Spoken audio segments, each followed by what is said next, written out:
ஒரு கார் ஃபாஸ்டா போக இன்ஜின் பவர் மட்டும் பத்தாது, முன்னாடி தடுக்கிற ஏர் ரெசிஸ்டன்ஸ் கம்மியா இருக்கணும்.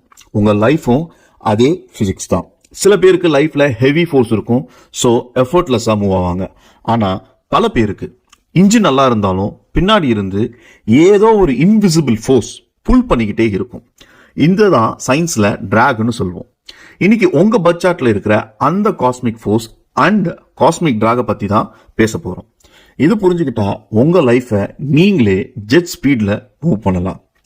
This is Astro Santhosh and welcome to Divya Chetana. First, உங்க லைஃபை முன்னாடி தள்ள போற அந்த ஃபோர்ஸை எப்படி கால்குலேட் பண்றதுன்னு பார்ப்போம். இதுக்கு ஒரு ஸ்வீட் மேத்தமெட்டிக்கல் நம்பர் இருக்கு. அதாவது 93 டிகிரி அண்ட் 20 மினிட்ஸ். உங்க சன்னோட லாங்கிடியூட் எடுத்துக்கோங்க அண்ட் உங்க மூனோட லாங்கிடியூட் எடுத்துக்கோங்க. அது கூட இந்த 93 டிகிரி 20 மினிட்ஸ்ன்ற ஒரு மேஜிக் நம்பரை ஆட் பண்ணுங்க. இப்போ டோட்டலா ஒரு சம் வரும். அந்த டிகிரி எந்த நட்சத்திரத்தில் விழுதோ அந்த நட்சத்திரத்தோட லார்ட் அதிபதி தான் உங்க பர்சனல் ஃபோர்ஸ், அதாவது அந்த காஸ்மிக் ஃபோர்ஸ். இந்த காஸ்மிக் ஃபோர்ஸை நீங்க கார்டியன் கூட சொல்லலாம், உங்க காஸ்மிக் கார்டியன்.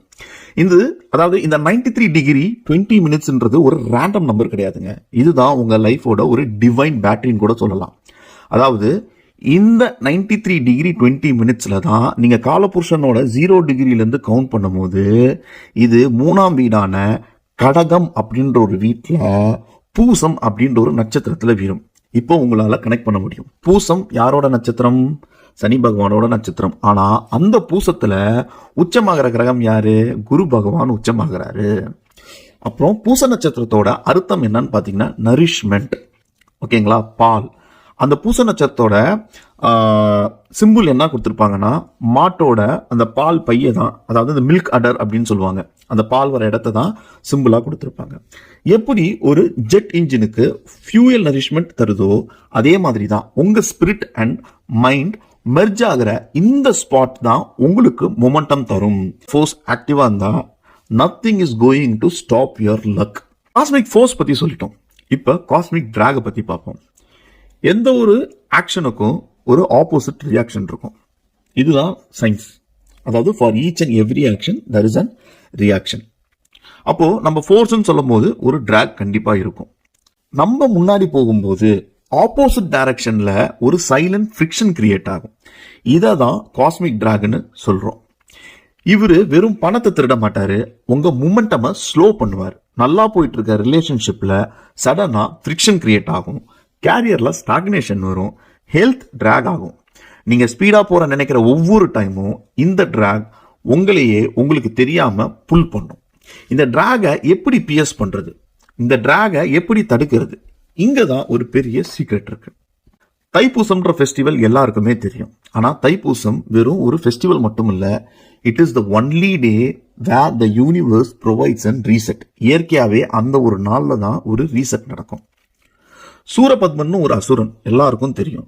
அவனோட அகம், ஈகோ அண்ட் மாயா இல்யூஷன், இது ரெண்டும் தான் உலகத்தையே தடுத்து நிறுத்திச்சு. இந்த ஃப்ரிக்ஷனை கட் பண்ணதான் பார்வதி தேவி என்ன பண்ணாங்கன்னா முருகனுக்கு வேல் தந்தாங்க. அந்த நாளை தான் நம்ம என்ன பண்றோம்னா தைப்பூசமா கொண்டாடுறோம். அந்த வேலோட ஷேப் எப்படி இருக்கும்னு பாத்தீங்கன்னா முன்னாடி கூராவும் அதுக்கப்புறமா மேல அகலமாகவும் இருக்கும். இது ஒரு அல்டிமேட் ஏரோடைனமிக் ஷேப். இந்த ஷேப் என்ன பண்ணும்னா ஒரு டிராகை கட் பண்ணி போறதுக்கு ரொம்ப யூஸ்ஃபுல்லா இருக்கும். ஏன் நம்ம தைப்பூசத்துக்கு காவடி பால் குடம் சுமக்கிறோம்? காவடி சுமக்கிறது உங்க கார்மிக் வெயிட்டை சுமக்கிற மாதிரி ஒரு லாஜிக். உங்க டிராக் எனர்ஜியை சுருக்கி முருகன் காலில் சரண்டர் பண்ணிட்டு பதிலுக்கு பூச நட்சத்திரோட எனர்ஜி, அதாவது ரீசார்ஜ் பண்ணிக்கிறீங்க, உங்களை நீங்களே நரிஷ் பண்ணிக்கிறீங்க, உங்களை நீங்களே ரீசார்ஜ் பண்ணிக்கிறீங்க. அதனாலதான் அந்த ரிச்சுவல். அதே மாதிரி தைப்பூசம் அன்னைக்கு சூரிய பகவான் மகரத்துல இயற்கையா அங்கதான் ஒரு திக்பலம் அடைகிறாரு. அப்ப அந்த மகரத்துல அவர் இருக்காரு. எதிரில் பூச நட்சத்திரத்துல சந்திரன் அவர் சொந்த வீட்டுல, அதாவது கடகராசியில சொந்த வீட்டுல இருக்கிறாரு. அப்போ என்ன ஆகுதுன்னா அந்த நாள்ல எனர்ஜி ரொம்ப பீக்ல இருக்கும், ரொம்ப உகந்த நாள். அப்போ அந்த நாள்ல நீங்க ஆட்டோமேட்டிக்கா நீங்க உங்களை நீங்க ரெஃப்ரெஷ் பண்ணிக்கிறீங்க, உங்களை நீங்க ரீசெட் பண்ணிக்கிறீங்க, உங்க கர்மாவை நீங்க கிளியர் பண்ணிக்கிறீங்க. சரி, நம்ம பிராக்டிக்கல் ரெமிடிஸ் பத்தி பார்ப்போம். இந்த டிராக் ஃபோர்ஸை எப்படி ரெடியூஸ் பண்றது?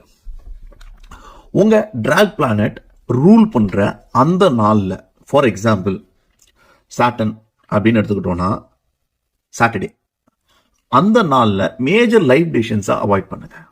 டிராக் பீக்கா இருக்கும்போது டிரைவ் பண்ணக்கூடாது. இப்போ உதாரணத்துக்கு நம்ம கடல்ல மீனவர்கள் வந்து கடல்ல போட் எடுத்துட்டு போகும்போது காத்து எப்படி இருக்குன்னு செக் பண்ணுவாங்க. ரொம்ப எதிர்காத்து அடிச்சதுன்னா அவங்களால போட் ஓட்ட முடியாது. இப்ப எதிர்காத்து அதிகமா இருக்குன்னு வைங்க, அது கூட நம்மளால போட்டி போட்டு ஜெயிக்க முடியுமா? we have to wait till the force reduces. அப்போ நம்ம வெயிட் பண்ணணும். ஸோ அந்த நாள்ல எப்போ டிராக் ஜாஸ்தியா இருக்கோ, அந்த எதிர் காத்து ஜாஸ்தியா இருக்கோ, அந்த எதிர் பிளானட்டோட எனர்ஜி ஜாஸ்தியா இருக்கோ, அந்த நாள்ல சில விஷயங்கள்லாம் அவாய்ட் பண்ணிக்கிறது நல்லது. அடுத்தது உங்க அந்த ஃபோர்ஸ் பிளானட், அதாவது உங்க கார்டியன், அந்த கார்டியன் பிளானட், காஸ்மிக் கார்டியன், அந்த கார்டியன் பிளானட்டோட கலரை இம்பார்ட்டன்ட் ஈவெண்ட்ஸ் அப்போ நீங்க யூஸ் பண்ணலாம். அப்போ என்ன பண்ணணும்னா, அந்த ஃபோர்ஸ் அதிகமா இருக்கும்போது ஆட்டோமேட்டிக்கா ரெசிஸ்டன்ஸ் அது கம்மி பண்ணும். ஏன்னா அந்த நாள்ல ஃபோர்ஸோட பவர் தான் ஜாஸ்தியா இருக்கும், உங்க கார்டியனோட பவர் தான் ஜாஸ்தியா இருக்கும். அப்ப அந்த பவர் ஜாஸ்தியா இருக்கும் போது ரெசிஸ்டன்ஸ் வந்து ரெடியூஸ் ஆயிடும். ரெசிஸ்டன்ஸால ஒன்றும் பண்ண முடியாது. முருகர் வழிபாடு ஆர் வேல் வழிபாடு, உங்க வீட்டில் ஒரு சின்ன வேல் வச்சு ஒர்க்ஷிப் பண்ணுங்க. நீங்க கற்பனை பண்ணிக்கோங்க, அதாவது அந்த வேல் வந்து உங்க பிரச்சனைகள் எல்லாத்தையும் உடச்சி தள்ளிட்டு உங்களை வந்து அந்த பிரச்சனையிலிருந்து மீண்டு கூட்டிட்டு போறதா நீங்க வந்து கற்பனை பண்ணிக்கோங்க, விஷுவலைஸ் பண்ணிக்கோங்க. ஓகேவா? இது ஒரு மிகப்பெரிய ஒரு பரிகாரம், அதாவது ஒரு பிராக்டிக்கல் ரெமிடிஸ். இதை தாண்டி இந்த ஒவ்வொரு காஸ்மிக் கார்டியனுக்கும், அதாவது அந்த காஸ்மிக் ஃபோர்ஸுக்கும், ஒவ்வொரு காஸ்மிக் டிராகுக்கும், அதாவது அந்த காஸ்மிக் தீஃபுக்கும் ஒரு கோவில் வழிபாடுகள்லாம் இருக்கு. ஓகேவா? அதெல்லாம் வந்து நம்ம இன்னொரு வீடியோவில் விலாவரையா நம்ம வந்து எந்தெந்த கோவிலுக்கு நம்ம சென்று நம்ம வழிபடணும்னு நம்ம பார்ப்போம். ஓகே, இப்போ அந்த டெக்னிக்கல், இப்போ நான் வந்து ஜென்ரலாக வந்து காஸ்மிக் டிராகன் சொல்லிட்டேன், காஸ்மிக் ஃபோர்ஸ்ன்னு சொல்லிட்டேன். பட் ஜோதிடத்தில் இதுக்கு ஒரு பேர் இருக்கணும் இல்லை?